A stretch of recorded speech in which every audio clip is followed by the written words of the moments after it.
Okay, I'm just gonna walk y'all through a couple of these worksheet questions to help show you how to differentiate. So this worksheet is over all the laws that we went over this past week or so. So Boyle's, Charles, Gay-Lussac's, and the combined law. Technically, you can always use the combined law. You really don't even have to look at these, and I'll show you how to do that. But if there's just too much going on with the combined law and you want to use the smaller ones we've been working with longer, those also work. So I'm going to kind of show you both ways. So to start, just kind of want to point out some important stuff at the top of the worksheet. Says to figure out what formula to use, figure out what units were given, pressure, volume, or temp, okay? If all three are given, then you have to use the combined law. If you only are given pressure or volume, well, then that would be using this one that has pressure and volume. If you're only given volume and temp, well, then you're going to use Charles, volume and temp. If you have pressure and temp, well, that'd be Gay-Lussac's law. So if you only have two, then you figure out which one formula from your notes. If you have all three, you're given a pressure, a volume, and a temp, then you have to use the combined law. And you technically can always use the combined law. Okay.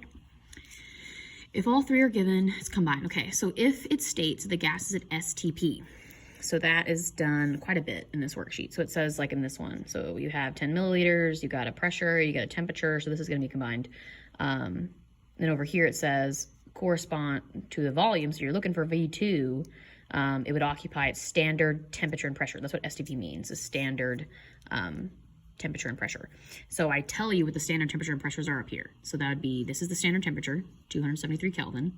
And then our pressure units, we know 4 units, ATM, mH, Hg, torr, and kilopascals. So that's the number that goes with whichever one's in the problem. So like in this case, they're using kilopascals. So its standard pressure would be the one in kilopascals, which would be this one, 101.3. So down here, I would add to this STP one, I would say it's 101.3 kilopascals. So that's my pressure 2. And the temperature, so T2 would be 273 Kelvin, because that's standard temperature and pressure. And these would be my, so this is my other pressure value, so it's my P1. This is my temperature, so this is my T1, Celsius. But remember, Celsius has to be turned into Kelvin, so it's really going to be 60 plus 273, and that's going to be it in Kelvin. And then over here is my V1, milliliters is volume, so V1. So you'll be solving for volume, okay? So I'm just kind of showing you how to use those standard temperature and pressure. Now let's go back up here. So like I was showing you there, first you just gotta go through the problem, figure out which units are given to figure out which formula you wanna use. So I was given a liters, which is volume. So I have 2 liters, my V1 of a gas is at 740 mmHg. Well, it's a pressure unit, so it's P1, and it tells you its pressure.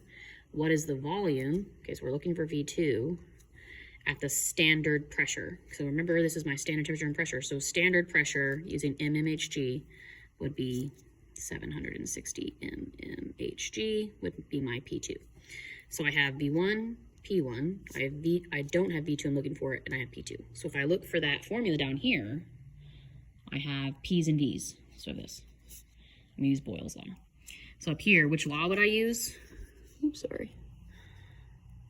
Boyle's law, because it has P1 V1 equals P2 V2. So it's using the units that I was given, pressures and volume. What units was given to me? Pressure and volume. And you could write mmHg, that was my pressure unit given, and liters was my volume unit given. Okay, so now you're ready. This is the formula that you would use. So now I'm just gonna plug in the things I have. So for my P1, I have 740 mmHg times V1, which is 2.0 liters, is equal to P2. Okay, so P2 is over here, which was at standard pressure, so it's just 760 mmHg, times V2, which we don't know, so that's my unknown, okay? So to solve for this, remember I get V2 alone, so I just need to divide this over. I need to make it go to the other side, so V2's alone. So now it cancels, V2's all alone, and over here is gonna be 760 mmHg, like that. So now this is gone, and it's gonna equal V2, which is what we're solving for. So I take 740 times 2, hit enter, divide by 760. And that will be my answer in volume. So you know it's going to be in liters because MMHG will cancel because they're on top and bottom with each other. Leaves me with liters. So I'll be solving for liters like I want. You just need to put that in the calculator for me. Okay? All right. Now, the second one, I want to kind of show you, actually, yeah. Okay, so I'll try to do one more. So a gas is collected, and this one's gonna be combined. I've already mentioned that. So you're gonna have to use this third law. But look at this one. It says a gas is collected and found to fill 2.85 liters, so that's my volume, V1, at 25 degrees C, so that's a temperature. But remember, that has to be 25 plus 273, or I can't use it. I have to get it into Kelvin. Okay. What will be its volume at standard temperature and pressure? So I'm looking for volume again, looking for V2 at standard temp. So remember, standard temp up here is 273 Kelvin. So it's 273 Kelvin is what our T2 is. So I have V1, T1, and T2. So I've only have volume and temperature. So right here, I have volume and I have temperature. I'm gonna look down and see which rule that is. Okay, that'd be Charles. So this is gonna be a Charles law problem because that is V1 over T1 equals V2 over T2. So that's going to be the formula that works for me. Now, once you get this into Kelvin, that's going to go T1, that's going to go in your volume, and that's going to go in your T2, right? And to get T2 over here, if it's being divided, I'm just going to multiply it over. So this will be, it will end up multiplying it over because we're looking for this one. Need to get it alone. So that cancels, so now it's over here. So it's going to be T2 times V1 divided by T1. That'll be your new formula, okay?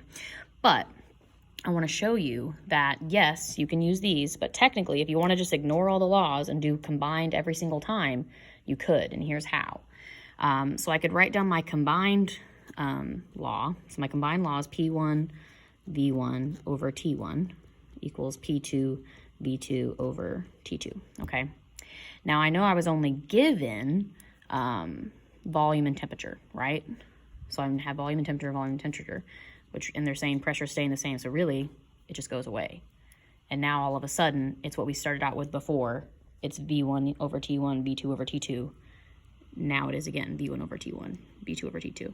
So the combined law is all the laws just put together. It's the same. So if they don't give you pressure, then you just mark out pressure, and now it's the same again, and I'm solving for V2, okay? So you see how, like, really the combined law works for everything. Just if you're not given that kind of unit and they say it stays the same, you mark it out.